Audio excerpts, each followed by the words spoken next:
Good morning, students. Today we will discuss about chapter number 8, that is cell structure and the functions. Now this is the chapter that comes in the bio portion.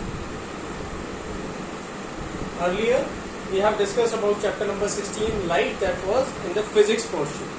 Now when we talk about the cell structure and the functions, in this chapter we will discuss about what is a cell, what are the functions of the cell, and why cell is important, right? So let's begin with the cell and its structure. Now when we talk about the living organisms, we see a lot of different type of living organisms. It can be human beings, it can be housefly, it can be lion, it can be giraffe, it can be horse, it can be butterfly, it can be different type of plants, it can be hibiscus, it can be rose plant, it can be lotus flower, right? Or fruit plants also, mango tree, neem tree, banyan tree, peepal tree. So all the organisms that I have named here, they are totally different from each other. They are totally different of each other. But there is only one thing that is common in all of them. What is it? It is cell. Now when we talk about the cell, this is the basic structural and functional unit of life. What we call cell? We call cell as the basic structural and functional unit of life. Why? Basic structural and functional unit of life, because without cell we cannot imagine any type of a life on this planet. All the living organisms, they have cells in them, and these cells are doing what? They are performing different type of functions within the body, right? If the cell dies, the organism dies.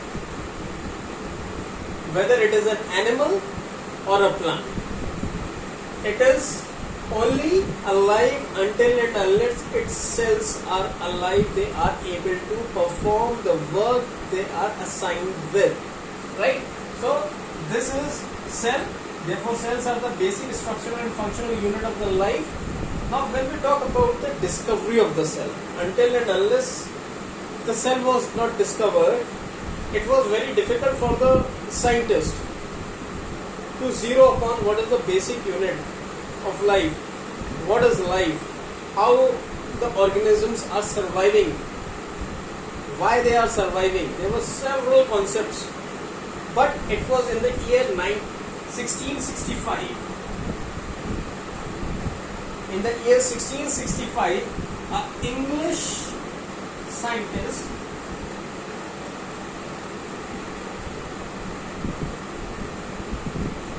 called Robert Hooke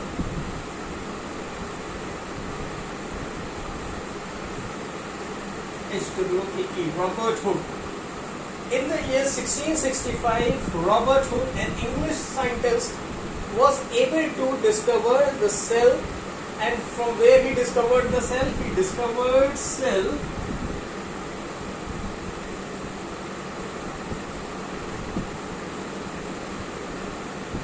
from bark of a tree.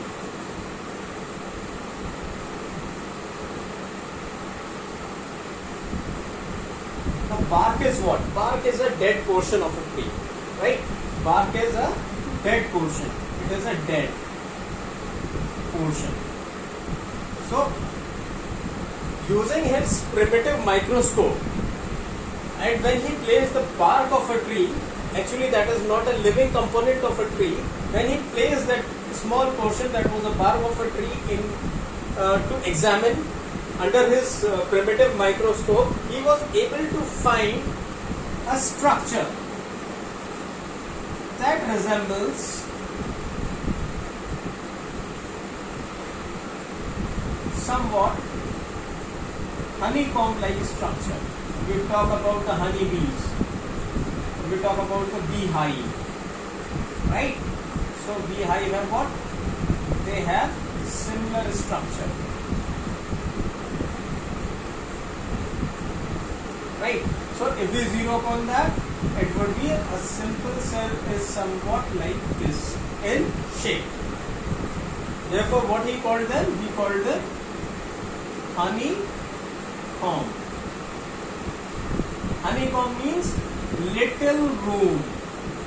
What it means? It means little room or a small space that is present inside these cell that he discovered from a bark of a tree.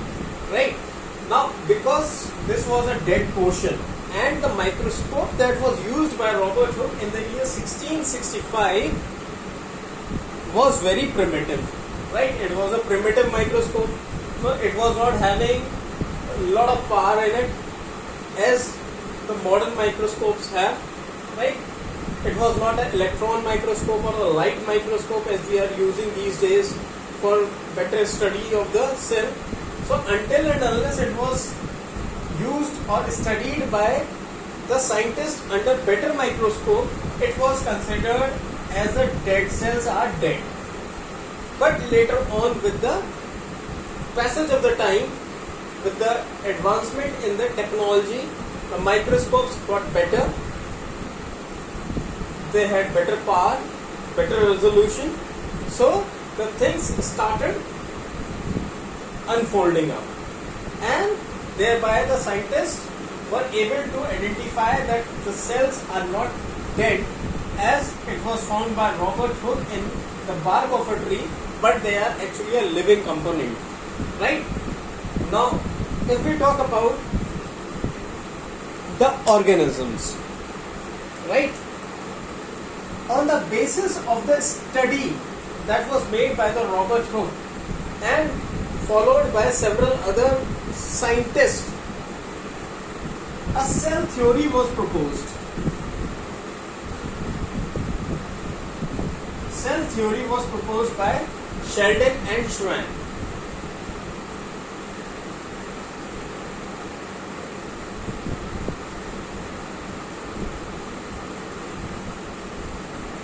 Right. Now, what does this cell theory says? The cell theory says that all the pre-existing cells all the cells come from pre-existing cells. Right. That means the origin of the cell is, all the cell is a cell. They are dividing itself as we have seen in the asexual reproduction. What happened here in the asexual reproduction? A parent cell divides itself into two daughter cells, right? A parent cell divides itself into two daughter cells, daughter cell 1, daughter cell 2, right? So where they are coming from, they are existing from a parent cell. So this is the pre-existing cell, and these are the new cells that are formed from the pre-existing cell itself. So that is the cell theory. There were several other features that were added to it. We will discuss about the cell theory in detail in the next video, right? As of now, we will talk about the cells. A small portion honeycomb-like structure that is present in the cell, which have a small room or a small space, that is termed as a cell. Now these cells, depending upon an organism, differ from size. Depending upon organisms,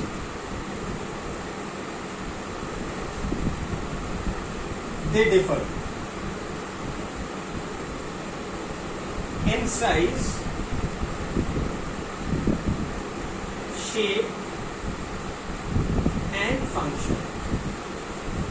So it is not that all the cells are performing the same type of a function, right? Because cells are different. There are different type of cells. If we talk about the human body itself, there are trillions of 100 trillions of cells in a human body, and every cell has a specific role to play. If we talk about the cell that are present on the skin, they are dead, but they are protective in nature. They are protecting us from the pollutants that are present in the environment. Suppose if we do not have a skin, we have flesh only. What will happen? All the dust that is flying here and there during the summer season or throughout the year, what will happen? It will stick to the flesh of the body of a human being, or for that matter of an organism. What will happen? It will corrode away the surface of the cell. right? The cell or the lifespan of the organism will decrease because of that dust particles or the pollutants that are present in the environment, right? So if we are talking about the cells that are present in the form of a skin, they are protective in nature. They are totally different. If we talk about another feature of this skin, what it is doing, not only it is protecting us from the pollutants, but it is also giving us waterproof layering, right? What happens when we take a bath? All the water, we pour the water from our head and the water just skids away from our body. It slips away, right? So, does our internal organs getting wet when we are taking bath? No, our internal organs are not getting wet. And how uncomfortable we feel when a small amount of water enters our earlobes, eardrum, it reaches the eardrum, we feel uncomfortable, right? If somehow the water along with the soap enters your nose, you start sneezing, your eyes becomes red, or it enters your eyes, it becomes red. So what happens? This is just because of the cell. Every cell has a different function to perform. Now according to the size, if we talk about the size, now just remember that there are different type of organisms. Like if we are talking about the organisms can be divided into two. What they can be divided into two? They can be divided into a unicellular and they can be divided into a multicellular. Unicellular organisms and multicellular organisms. Unicellular has only one cell. The whole body of an organism is made up of one cell, amoeba, euglena. Multicellular organisms, human beings, right? So, two or more cells, more type of cells. They are termed as multicellular organisms. Now, if we are talking about the cell, because there is in the unicellular organism there is only a single cell, so single cell is responsible for all the type of functions that are to be performed by the cell. This particular cell is performing all the functions. Like, what are the functions? All functions. Like energy production.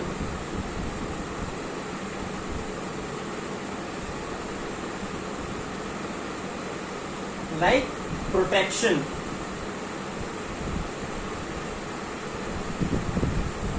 Right? Digestion and secretion.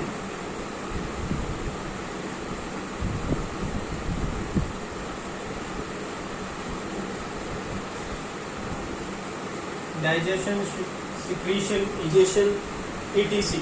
Right? So if we are talking about just one cell, it is doing all the functions of the cell. Therefore, if we talk about the lifespan of the unicellular organisms, it is usually less. Because all the functions are performed by a single cell. Therefore, lifespan is less. Why? Because a single cell is overburdened. Right? It has to do everything. So what happens? It is not getting proper amount of a rest. Thereby the lifespan of such organisms is usually very less. On the other hand, if you talk about the multicellular organisms in the form of human beings, turtles, elephants, right? If we take an example of an elephant, it can live up to 70 to 90 years, right? If it is not hunted by the poachers, right? Otherwise, as soon it or killed by the law and even, right? So if we are talking about the elephant, 70 to 90 years. If we talk about the humans, I'm not taking pandemics in account here, right? So just remember that neither the accidents nor the pandemic situations that are presently prevailing. I'm talking about the conditions. Normally the human beings can live up to 80 years easily, right? So if we are talking about the animals, multicellular organisms, they can live far more years in comparison to the unicellular organisms. Why? Because here there are two or more different types of the cells and each of the cell is performing different type of a function. Therefore, one cell is not overburdened. They have a specific or a specialized function to perform. And they are performing only that particular function, thereby there is no other type of a workload on them. Thus, the lifespan of the organism increases. Getting the point? So, this is all about the cell. They can be, depending upon the organism, they can be unicellular or multicellular organisms. Unicellular organism has one cell, multicellular organism two or more than two different types of the cells, right? Now, if we talk about the cells, right?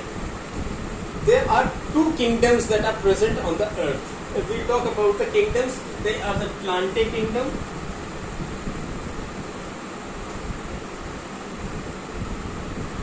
and the Animalia kingdom. Right? These are the two types of the kingdom.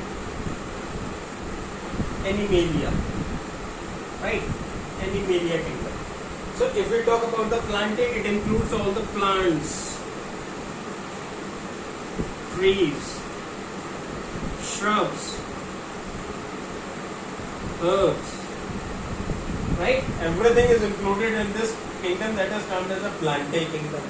When we talk about the Animalia kingdom, be it insect, protists, right, or reptilia. Reptilia, that is reptiles, or the mammalia, that is mammals. All the type of animals, different categories of the animals are studied under one heading that is termed as the Animalia kingdom. Now, when we are talking about the features of the two types of the organisms, because if we are talking about the Plantae kingdom, it is totally different from the Animalia kingdom. Why? Because Plantae kingdom are not showing any type of a movement. Are they showing any movement? When you are coming to the school, a tree, maybe it is a mango tree, right? So the mango tree is there at the backyard of your house. When you come to the school, it is there in the backyard. When you come back from the school to your home, do you find that it has changed its position from point A to point B? No. The tree is there, very much there at the same point. It is not moving at all. It is not showing any type of a movement, right? So, when we talk about the biggest differences between the two types of the organisms in the form of a Plantae kingdom and the Animalia kingdom, the Plantae kingdom, or that is the plants or the trees, they are not showing any type of a movement. No movement is shown. Right? On the other hand, if we talk about the animals, you might have seen me juggling from one place to another place in the video itself. So, you better know about it. Moreover, there are a lot of students in the class who usually go to the washrooms at frequent intervals. So that is all about the movement from classroom to the washroom, from washroom to the classroom, right? So that is what? That is movement. So animals move, they show movement. Another point of difference between the plant and the animal is the plants keep on growing until and unless they are chopped down by the human beings or they cut down or they fall on their own. They grew and grew. They keep on growing, right? Their height will increase and they will broaden themselves. The trunk will broaden itself. On the other hand, when we talk about the animals, after reaching this height, I will stop increasing in height. Why? Because that is the maximum height that I can achieve. The same will happen with you also in future. Or you can see your parents also. Are they increasing in height? No, they cannot increase in height. What the maximum can happen? They can either increase in their girth or they can decrease in their girth. right? That is, their waste can increase or it can decrease depending upon the denting of the type of the rich calorie food, right? So if we talk about the animals, after a certain period they will stop growing, stops growing after a certain period of time. Next thing is the amount of the energy requirement. Now because the animals are moving continuously, they are showing movement, they require more energy, right? Why do they require more energy? Because they are moving continuously from one place to another place.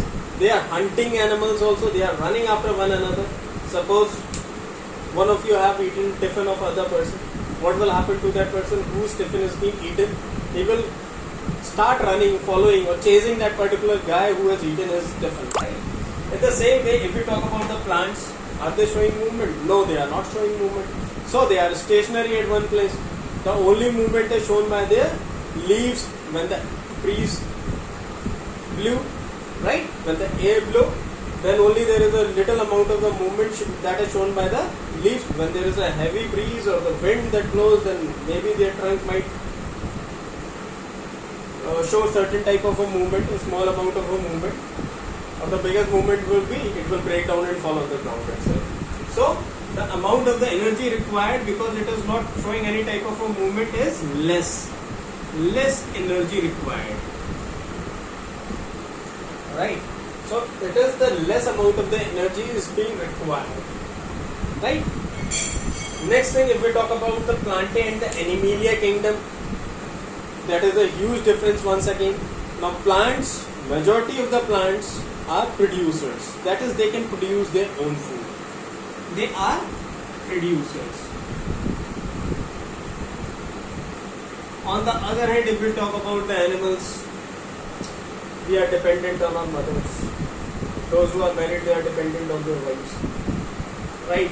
So animals, we are dependent, and wives and the mothers are dependent on the plants for the raw materials, because if we are eating vegetables are the plants.